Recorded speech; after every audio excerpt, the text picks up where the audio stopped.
코로나가 끝난 뒤 세상은 다시 움직이기 시작했습니다.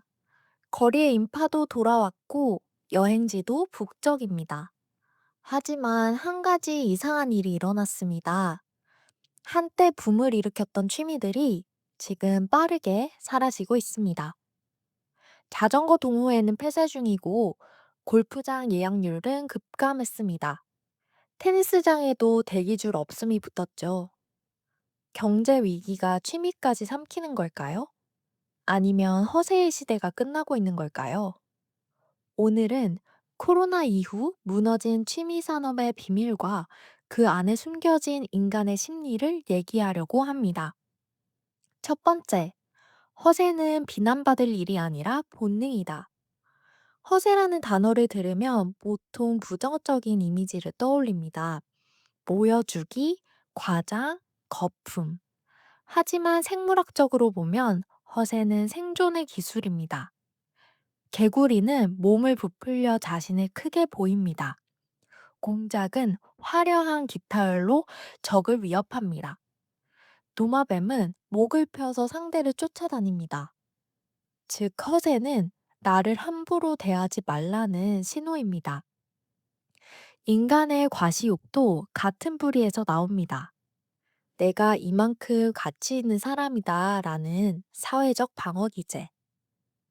문제는 이 본능이 생존에서 소비로 이동된다는 점이죠.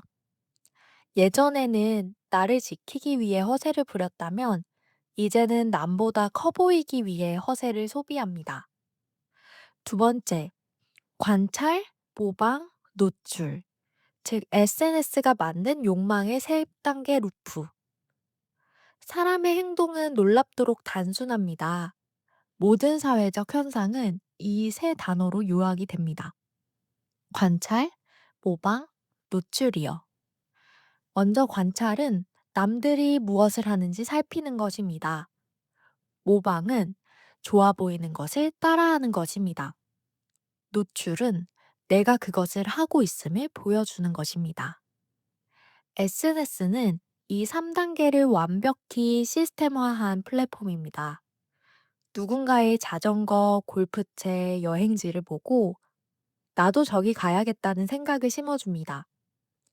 이것이 개인의 본능이자 소비시장의 구조입니다. 그리고 그 정점이 바로 코로나 시기였습니다. 사람들은 집에 갇혀 있지만 SNS 속에서는 더 나은 나를 끊임없이 보여줘야 했습니다. 그 결과 취미는 자기 표현의 수단을 넘어 자기 포장용 무대가 되어버렸습니다. 세 번째, 자전거. 운동에서 계급으로. 코로나가 시작되던 2020년 봄, 자전거 매장은 문을 닫을 새가 없었습니다. 사람들이 몰려들었죠. 사람이 많은 곳은 위험하니까 비를 맞으면서 혼자 타자.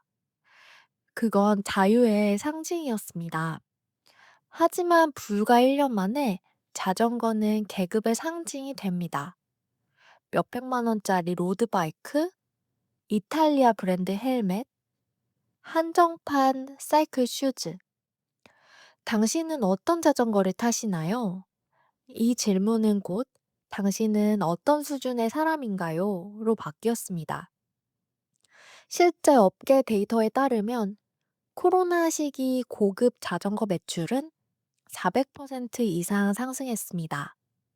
그러나 그 이후 2년 만에 절반 이하로 하락했습니다. 이제 매장은 40% 세일을 하고 있습니다. 1,000만 원짜리 자전거가 반값에 나와 있어도 사는 사람이 없습니다. 시장 침체의 문제가 아닙니다. 허세로 쌓은 소비는 지속되지 않는다는 냉정한 현실이 드러난 것입니다. 네 번째, 골프. 나는 VIP라는 착각의 공간. 골프는 원래 성공한 사람의 운동으로 여겨졌습니다. 코로나 이후 라운딩 인증샷은 명품 가방보다 더 강력한 신분 상승이 됐죠. 그린 위에 서 있는다는 취미를 표현하는 것뿐만 아니라 이런 삶을 살고 있다라는 선언이었습니다. 화려한 이미지 뒤에는 현실이 있습니다. 클럽 구입비는 300만 원 이상이고 레슨비만 해도 월에 30만 원이 듭니다. 연습장과 스크린 이용비는 월에 20만 원이 소요됩니다. 라운딩은 1회당 20에서 30만 원이 듭니다. 즉, 이 모든 걸 합치면 비기너도 월 95만 원 이상의 비용이 듭니다. 경제학적으로 따지자면 월 소득 1천만 원 이상이 아니면 골프는 감당이 어렵습니다. 그런데도 수많은 사람들이 도전했어요. 나도 성공한 사람처럼 보이고 싶다, 이 감정 하나로요.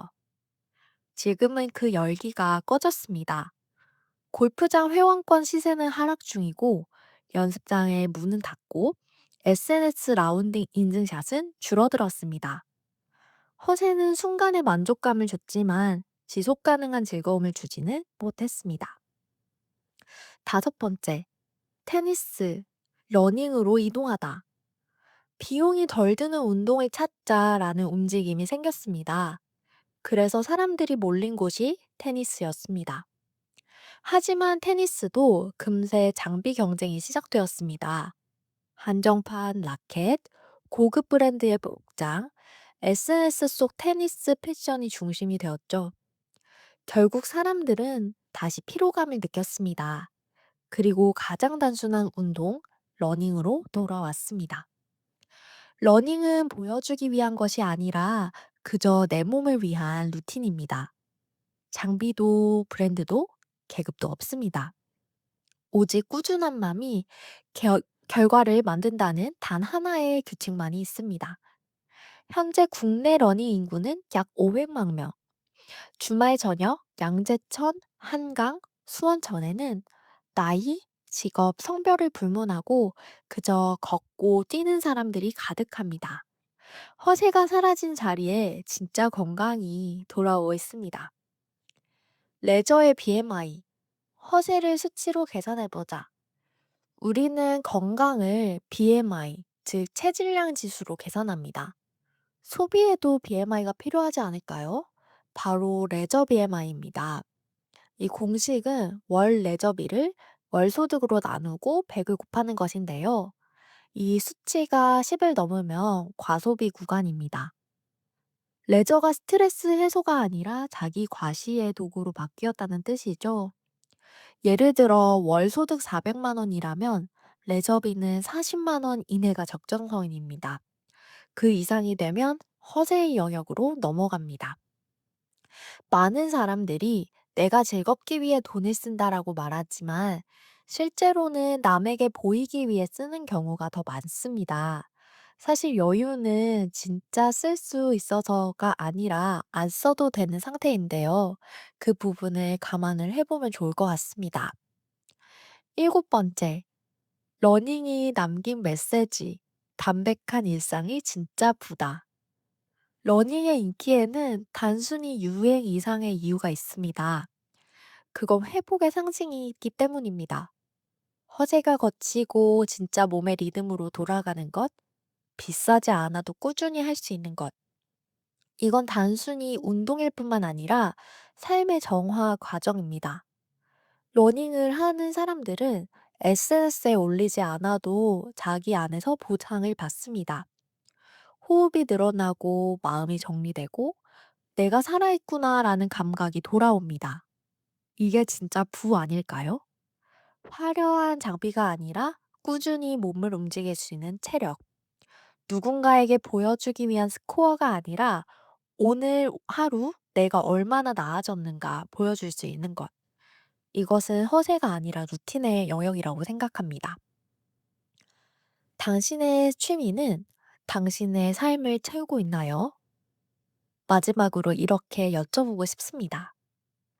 당신의 취미는 당신의 계좌를 비우고 있는지 아니면 당신의 하루를 채우고 있는지 말이지요. 허세로 쌓은 즐거움은 위기 앞에서 가장 먼저 무너집니다. 하지만 루틴으로 쌓은 즐거움은 위기 안에서도 버팁니다. 오늘 당신의 레저 BMI를 다시 개선해 보세요. 숫자가 아니라 얼마나 진심으로 즐기느냐가 중요합니다. 경제는 변하지만 습관은 남습니다. 허세의 시대가 끝날 때 진짜 행복의 기준이 보이기 시작합니다. 오늘의 내용은 여기까지입니다. 들어주셔서 감사합니다.